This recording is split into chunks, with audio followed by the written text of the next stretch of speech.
Hi, this is Ike from Groovy Entertainment. Today we're going to have a book on record to play for you. Today's book is Funny Bunny from 1978. So let's get started.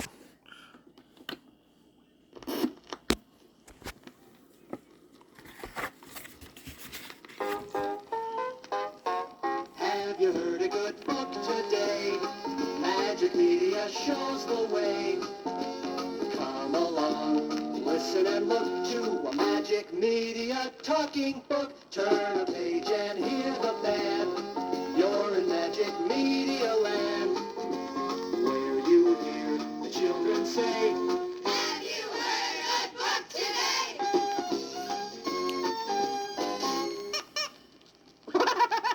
Hi, boys and girls. This is Mr. Magic. All ready to enjoy your Magic Media talking story? Just follow along in your book with the storyteller, and when you hear this signal, turn the page. Now, let's begin. This is the story of Funny Bunny. Once there was a little bunny with very long, floppy ears. His ears were so long and looked so funny that everyone called him Funny Bunny. Poor Funny Bunny.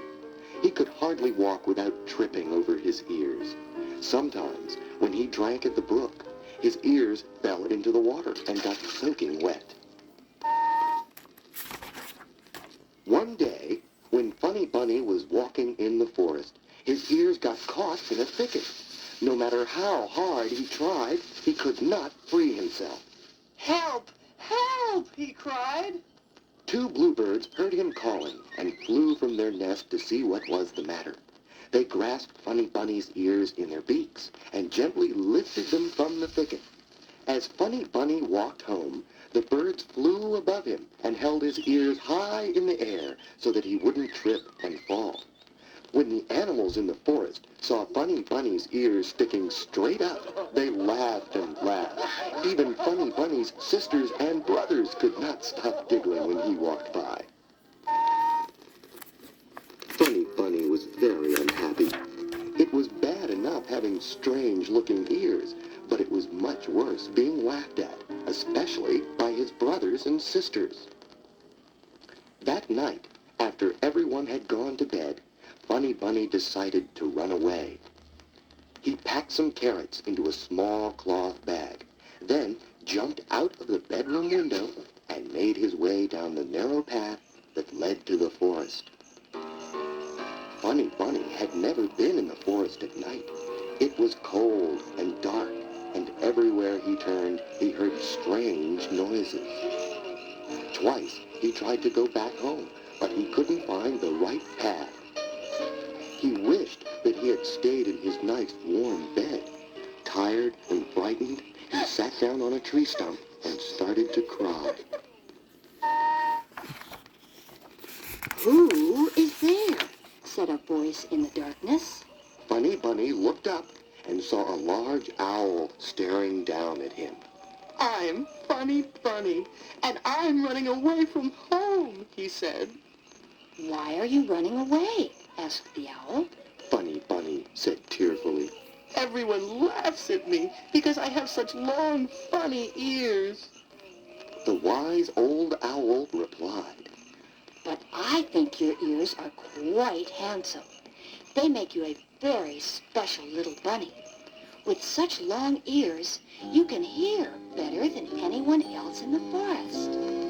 Bunny, bunny, don't you cry. Wipe away those tears.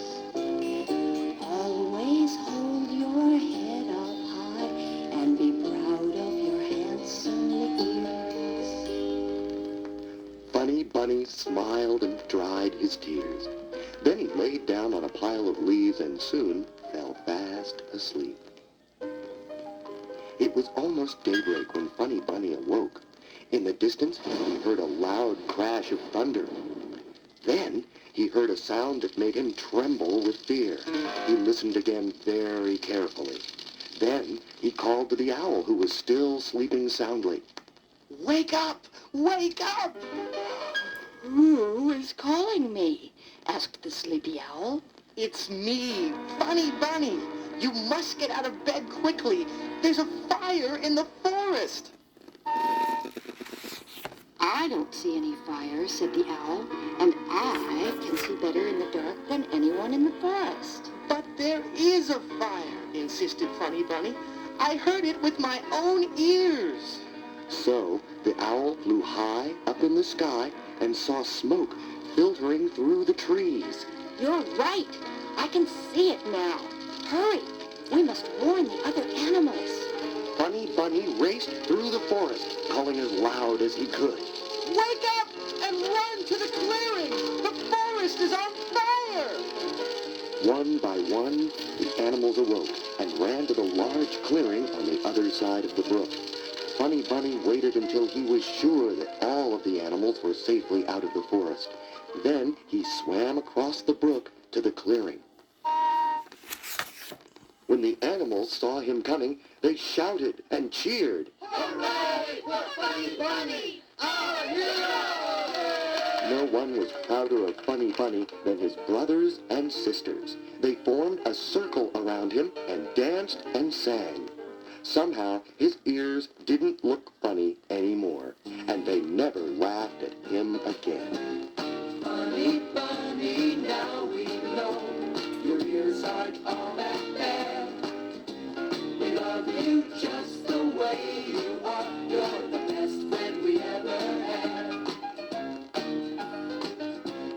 Funny Bunny, now we see we shouldn't laugh at you. We love you just the way you are, and we're glad that you love us too.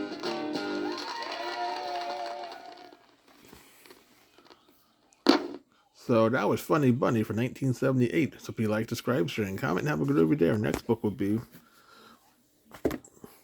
Here Come Garfield.